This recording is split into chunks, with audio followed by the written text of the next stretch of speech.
क्या आप भी एक इलेक्ट्रिकल इंजीनियर हैं?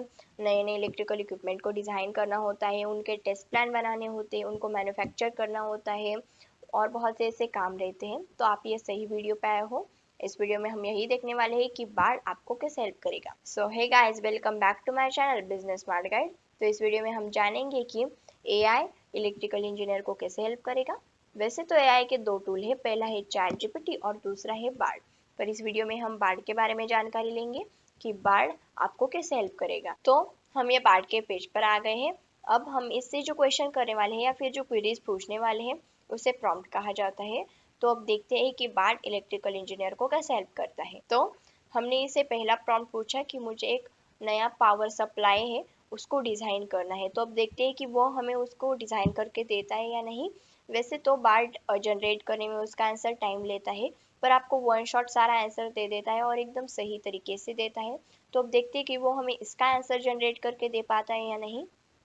तो आप देख सकते हैं उसने हमें यहाँ पे नए पावर सप्लाई को कैसे डिज़ाइन करना चाहिए, उसके कुछ स्टेप्स बताए हैं। स्टेप 1 में क्या करना चाहिए, स्टेप 2 में, स्टेप 3 में, ऐसे अप टू स्टेप 7 तक हमें सारे स्टेप्स बताए हुए हैं। अगर हमें नए पावर सप्लाई को डिज़ाइन करना हो तो हमें उसे कैसे डिज़ाइन करना चाहिए। और यहाँ पे उसने हमें एडिशनल भी बहुत कुछ बताया है। तो चलिए अब हम इसे सेकंड प्रॉम्प्ट पूछा कि कुछ ऐसे नए मटेरियल्स हो जो बैटरीज जो रहती है उनमें यूज़ होते हो, उसका मुझे रिसर्च करके दो। वो मुझे ढूंढ के दो कि कौन से ऐसे नए मटेरियल्स होंगे जो बैटरीज में यूज़ होते होंगे। तो आप देख सकते हैं उसने हमें कितने अच्छी तरीके से यहाँ पे कुछ मटेरियल्स बताए हैं, जैसे कि सिलिकॉन बताया है, फिर सोडियम आयन बैटरीज बताए हैं। और इस तरीके से उसने हमें यहाँ पे नेम तो बताए है, उसका एक्सप्लेनेशन बताया है, पर हमें इमेजेस भी जनरेट करके दी हुई है। इसका मतलब कि इसमें इमेजेस का भी एक अच्छा कंपोनेंट है। तो आप देख सकते हो उसने हमें कितने अच्छी वे से हमारा जो आंसर है वो जनरेट करके दिया है। यहाँ पे उसके इमेजेस हमें बताए हैं जिसकी वजह से हमें और क्लियर हो कि वो हमें क्या बताना चाहता है। तो चलिए अब आगे बढ़ते हैं। तो हमने इसे नेक्स्ट प्रॉम्प्ट पूछा कि मुझे एक इलेक्ट्रिक मोटर जनरेट करनी है, तो वो मैं कम समय में कैसे जनरेट कर सकूं, उसके मुझे कुछ नए तरीके बताओ कि मैं अगर कम समय में इलेक्ट्रिक मोटर एक जनरेट करना चाहती हूँ तो वो मैं कैसे जनरेट कर सकूं। तो अब देखते हैं कि वो हमें क्या आंसर देता है। तो आप देख सकते हैं उसने हमें यहाँ पे कुछ नए तरीके बताए हैं। आपको कौन कौन सी मेथड होंगी, इसमें कौन कौन सी मेथड इंक्लूड होंगी जो आपको फॉलो करनी चाहिए अगर आपको एक कम समय में इलेक्ट्रिक मोटर बनानी है। तो आप देख सकते हैं यहाँ पे उसने हमें मेथड दी हुई है। यहाँ पे 3 पॉइंट्स में मेथड दी है, फिर यहाँ पे कुछ एग्जांपल्स भी दिए हैं।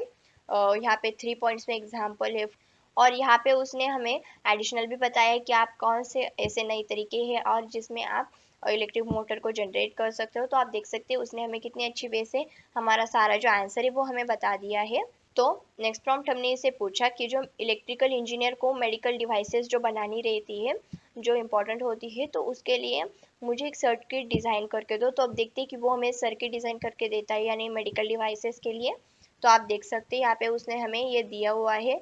यहाँ पे उसने हमें यहाँ पे कुछ जनरल प्रिंसिपल्स भी बताए हैं, जैसे कि सेफ्टी और रिलायबिलिटी, फिर एक्यूरेसी, यूजेबिलिटी। यहाँ पे एक एग्जांपल दिया है, जैसे आप इस पर क्लिक करोगे, देखिए इमेज ओपन हो गई है और आप और इसे अच्छी वे से देख सकते हो कि ये कौन सी इमेज है। तो आप देख सकते हैं कि किस तरीके से उसने हमें यहाँ पे हमारा सारा आंसर दिया हुआ है। यहाँ पे कुछ टिप्स दी है, यहाँ पे 5 टिप्स दी है।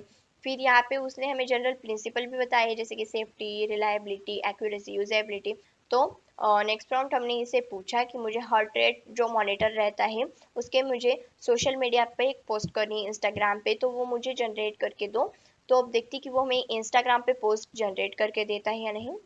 तो आप देख सकते हैं उसने हमें अगर इंस्टाग्राम पे हमें पोस्ट जनरेट करनी हो, हार्ट रेट मॉनिटर की पोस्ट करनी हो, तो हमें क्या क्या उसमें इंपॉर्टेंट है, जैसे कि हमें एक इमेज डालनी चाहिए, फिर उसका कैप्शन क्या होना चाहिए, बायो में उसकी लिंक क्या होनी चाहिए, उसके हैशटैग भी उसने हमें दिए हैं, हमें उसे कौन से हैशटैग देने चाहिए जिसकी वजह से वो पोस्ट और वायरल हो। और यहाँ पे कुछ एडिशनल टिप्स भी बताए हैं। तो आप देख सकते हैं किस तरीके से उसने हमें यहाँ पे आंसर दिया है। आप यहाँ से ड्राफ्ट बदलते जाओगे, आपको और नए नए उसके आइडियाज़ मिलते जाएंगे। मेरी तो आपसे यही सलाह है कि आप ड्राफ्ट बदलते जाओ, जिसकी वजह से आपको और डीप में और नए नए एक्सप्लेनेशन मिल सके। तो नेक्स्ट प्रॉम्प्ट हमने इसे पूछा कि मुझे हाई एफिशिएंसी के एक सोलर सेल की रिसर्च करके दो और मुझे एक बैटरी बनानी है, तो उसके मुझे कुछ नए तरीके बताओ कि मैं वो बैटरी को कैसे डिज़ाइन कर सकूँ। तो अब देखते हैं कि वो हमें क्या आंसर देता है। आप देख सकते हैं कि हाई एफिशिएंसी सोलर सेल के उसने हमें कुछ लेटेस्ट रिसर्च बता दिए हैं। फिर यहाँ पे बैटरी को अगर हमें डिज़ाइन करना हो तो उसके कुछ नए तरीके बताए कि हम नए तरीकों से बैटरी को कैसे डिज़ाइन कर सकते हैं। वैसे तो मैं एक इलेक्ट्रिकल इंजीनियर नहीं हूँ, इसलिए मैं आपको इसके बारे में ज़्यादा डीप में एक्सप्लेन नहीं कर पा रही, पर जो इलेक्ट्रिकल इंजीनियर या फिर जिनको उनका नॉलेज है वो ये समझ गए होंगे। तो नेक्स्ट प्रॉम्प्ट हमने इसे पूछा कि मुझे एक रिसर्च प्रोजेक्ट बनाना है, तो उसके लिए मुझे इसका टेक्निकल रिपोर्ट जनरेट करके दो। तो अब देखते हैं कि वो उसका हमें टेक्निकल रिपोर्ट जनरेट करके देता है या नहीं। वैसे जो इलेक्ट्रिकल इंजीनियर रहते हैं उनको बहुत अलग अलग तरीके की रिपोर्ट जनरेट करने होते हैं, उसके लिए बहुत एफर्ट्स लगते हैं, उनका बहुत टाइम जाता है उसमें। तो आप देख सकते हैं उसने हमें यहाँ पे दिया हुआ है।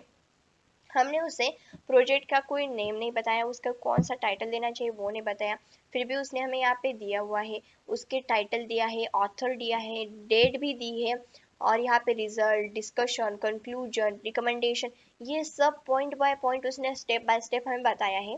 तो आप देख सकते हैं उसने हमें कितनी अच्छी वे से हमारा आंसर जो है वो जनरेट करके दिया है। तो अब आपको भी पता चल गया होगा कि बार्ड कितना पावरफुल टूल है। तो नेक्स्ट प्रॉम्प्ट हमने इसे पूछा कि मुझे एक पावर सिस्टम को डिज़ाइन करना है, तो उसकी कौन सी लेटेस्ट ट्रेंड चल रही है और उसके कौन से टेक्नोलॉजीज है उसका मुझे एक रिसर्च करके दो, वो मुझे जनरेट करके दो। तो अब देखते हैं कि वो हमें उसके आंसर दे पाता है या नहीं। तो आप देख सकते हैं उसने हमें यहाँ पे कुछ लेटेस्ट ट्रेंड्स दिए हुए हैं, और यहाँ पे बहुत से ऐसे उसका हमने इससे जो सवाल पूछा उसका डीप में एक्सप्लेनेशन दिया है। तो आप देख सकते हैं उसने हमें कितनी अच्छी वे से यहाँ पे एक्सप्लेनेशन दिया हुआ है। तो नेक्स्ट प्रॉम्प्ट हमने इसे पूछा कि मुझे अलग अलग तरीके के पावर सिस्टम जो रहते हैं, डिफरेंट पावर सिस्टम जो रहते हैं, उनके एडवांटेज और डिसएडवांटेज बना और उसकी एक लिस्ट जनरेट करके दो। तो अब देखते हैं कि वो हमें एडवांटेज डिसएडवांटेज बना के देता है या नहीं। तो आप देख सकते हैं यहाँ पे उसने हमें यहाँ पे आंसर दिया है, जैसे कि रेडियल सिस्टम हुआ उसका भी एडवांटेज और डिसएडवांटेज दिया है, और simple to design and operate, और उसकी पुअर रिलायबिलिटी होती है। और इसी तरीके से उसने हमें यहाँ पे माइक्रो ग्रिड, डिस्ट्रीब्यूटेड सिस्टम, इस तरीके से उसने हमें सिस्टम भी दिए हैं, और उसके ही नीचे हमें उसके एडवांटेज और डिसएडवांटेजेस भी दिए हैं, और यहाँ पे उसने हमें कुछ एडिशनल भी बताया है।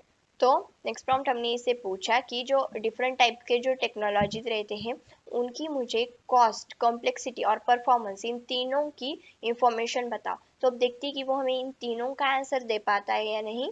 तो आप देख सकते हैं कि किस तरीके से उसने हमें एक चार्ट में उसका आंसर दिया हुआ है।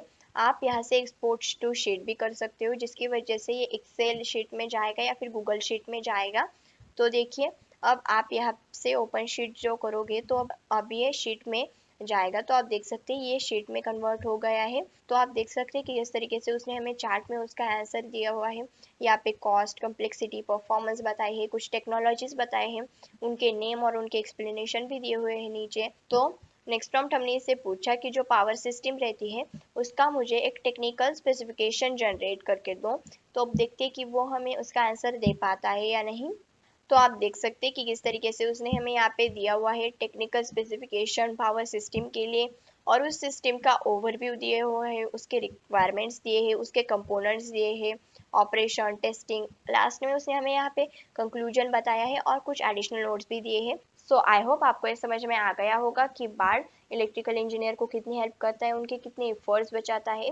तो अगर आपको ये वीडियो पसंद आया हो तो इसे लाइक कर दीजिएगा, और इसी बार रिलेटेड न्यू इन्फॉर्मेशन जानने के लिए जो आपके लिए हेल्पफुल रहे उसके लिए हमारे चैनल को सब्सक्राइब कीजिएगा, और मुझे कमेंट बॉक्स में बताइए आपको ये वीडियो कैसा लगा और आपको और कौन से टॉपिक पर इंफॉर्मेशन चाहिए।